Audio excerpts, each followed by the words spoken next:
નમસ્કાર, હું છું પ્રિયા અને તમે જોઈ રહ્યા છો જનતા કી જાણકારી ન્યૂઝ।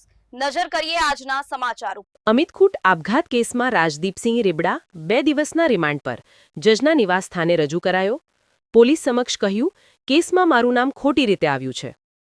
ગોંડલના અમિત ખૂટ આપઘાત કેસમાં મહિનાઓથી ફરાર મુખ્ય આરોપી રીબડાના રાજદીપસિંહ જાડેજાએ ગઈકાલે 10 નવેમ્બરની રાત્રે ગોંડલ તાલુકા પોલીસ સમક્ષ આત્મસમર્પણ કરી દીધું છે।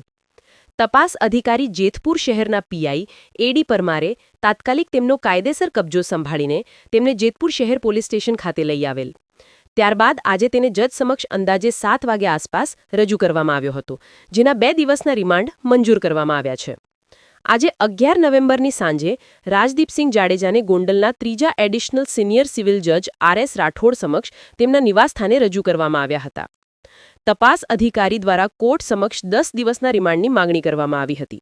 બંને પક્ષની દલીલો સાંભળ્યા બાદ નામદાર કોર્ટે 13 નવેમ્બર શુક્રવારના રોજ બપોરના 4 વાગ્યા સુધીના રિમાન્ડ મંજૂર કર્યા છે।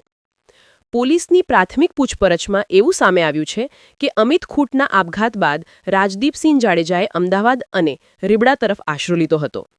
બીજી તરફ આરોપી રાજદીપસિંહ જાડેજાએ પોલીસ સમક્ષ પોતાનો પક્ષ રજૂ કરતા દાવો કર્યો છે કે અમિત ખૂટ કેસમાં તેમનું નામ ખોટી રીતે આવ્યું છે।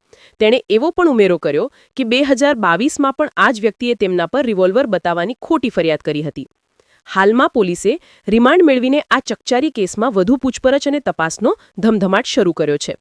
આશિષ પાટડિયા, જેતપુર।